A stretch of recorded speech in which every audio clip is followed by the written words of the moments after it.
İçimde bir korku var, biliyor musun? Böyle başlar ayrılıklar.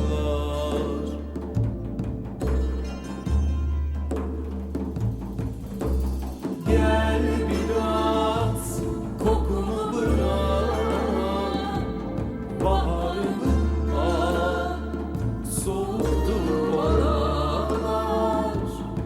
Ağlıyor musun? Ağlama, hayırlar uğurlar.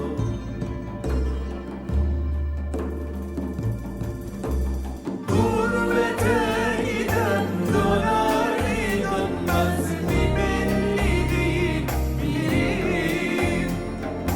Ben bir kara ağaç gölgesi buldum, dibimde birlikteyim. Gurbete giden döner dönmez mi belli değil, bilirim. Ben bir kara ağaç gölgesi buldum, dibimde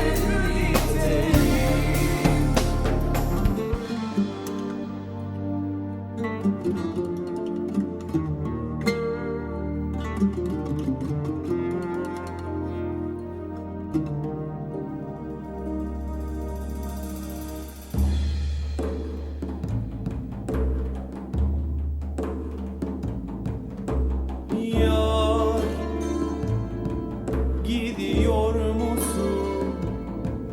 Gitme.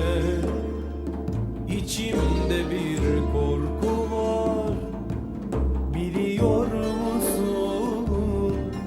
Böyle başlar ayrılıklar.